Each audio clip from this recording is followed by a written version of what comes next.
Ich möchte damit auf die deutsche Position in diesem Krieg schauen. Roderich Kiesewetter, Mitglied im Auswärtigen Ausschuss und CDU-Politiker, ist mir nun zugeschaltet. Vielen herzlichen Dank für Ihre Zeit. Grüße Sie, Frau Würzbach. Guten Tag. Der 7. Oktober ist nun ein Jahr her. In diesem Jahr hat Deutschland bislang genug getan, um Israel zu unterstützen, vor allem bei der Rettung und dem Nachhausebringen der Geiseln. Ich glaube, bei uns in Deutschland fehlt ein grundsätzliches Verständnis für das, was in Israel auf dem Spiel steht, nämlich das Existenzrecht des Staates.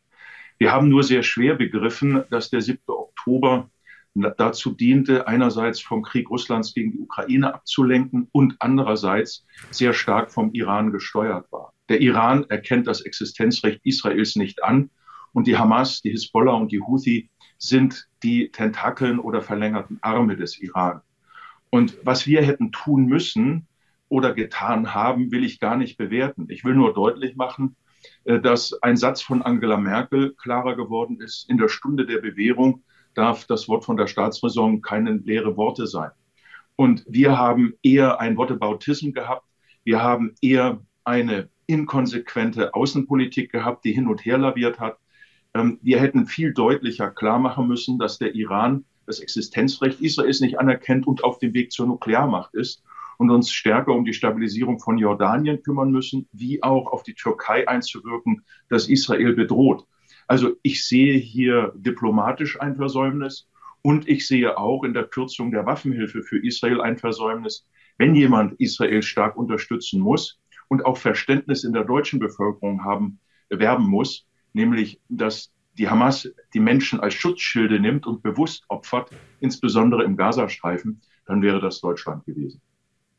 Man fragt sich aber, woher kommt es? Wir haben die Staatsräson, die auch immer wieder angesprochen worden ist, und gleichzeitig eine große Kritik ist, dass enthalten keine klare Meinung ist, beispielsweise ja auf internationaler Ebene in der UN, wo Deutschland sich einfach zurückhält. Warum tut sich die Bundesregierung so schwer? Und ich sehe das vielfach auf der einen Seite zu balancieren und auf der anderen Seite immer noch in der Romantik zu stehen, eine Zwei-Staaten-Lösung zu erreichen, ohne zu wissen, wo das Staatsgebiet sein soll, wo das Staatsvolk sein soll. Des Weiteren sind wir nicht in der Lage, sehr klar zu machen, dass es auch eine Integrationsleistung der arabischen Staaten sein muss. Eine Integrationsleistung der arabischen Staaten, die Flüchtlinge in ihre Gesellschaften zu integrieren und sie nicht als Faustpfand zu nehmen. Es ist im Grunde genommen das typische deutsche Appeasement-Denken, dass man über Beschwichtigung Konflikte lösen kann, aber dabei im Grunde genommen nur das Recht des Stärkeren schont und nicht die Stärke des Rechts verteidigt. Israel und seine Vertreter haben im letzten Jahr mal wieder klargemacht, dass dieses sehr kleine Land eigentlich auf sich selbst gestellt ist, sich nur auf sich selbst verlassen kann. Jetzt gibt es weiterhin natürlich die militärische Operation im Gazastreifen, aber vor allem der Libanon ist jetzt im Fokus. Es gibt Angriffe aus dem Iran. Wie lange kann Israel das alles bewältigen? Man muss noch einmal sagen, wenn man auf die Landkarte schaut, ist es im Vergleich wirklich ein kleines Stückchen Land, nur mit viel weniger Menschen dann auch. Und es ist ja Deutschland die Ursache, dass es den Staat Israel gibt. Und deswegen haben wir auch eine ganz besondere Verantwortung. Mit Blick auf den Iran sollte Deutschland den sogenannten Snapback-Mechanismus auslösen. Das sind nur 5 Staaten, die dies können, die 4 permanenten Mitglieder des Weltsicherheitsrats und die Bundesrepublik. Dann würden wieder massive Sanktionen starten. Und Deutschland wäre nicht mehr der wichtigste Handelspartner des Irans in Europa. Das ist ja gerade die Doppelzüngigkeit, die von deutscher Politik ausgeht. Der zweite Aspekt, was den Libanon angeht: Die libanesische Regierung hat Israel gebeten, mitzuhelfen, dass die UN-Sanktion 1701 von 2006 umgesetzt wird, dass also die Hisbollah verdrängt wird auf eine Ebene nördlich des Litani-Flusses, dass also die Pufferzone von der israelischen Grenze bis zum Litani-Fluss 30 Kilometer läuft. Das haben wir alles nicht mit Nachdruck gemacht.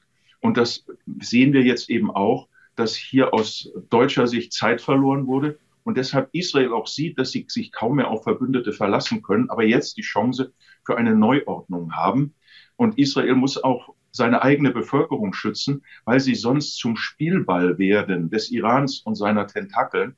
Und da müssen wir uns stärker auch mit der Geschichte befassen und dürfen nicht in diese Palästina-Romantik oder in die Romantik des Appeasements verfallen. Hier ist eine ganz klare Positionierung Deutschlands gefragt. Ich sehe die aber nicht.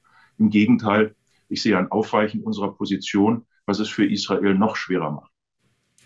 Herr Kiesewetter, vielen herzlichen Dank für Ihre Einschätzung, vor allem zur deutschen Rolle und Position in diesem Konflikt. Dankeschön. Danke, Frau Würzmann.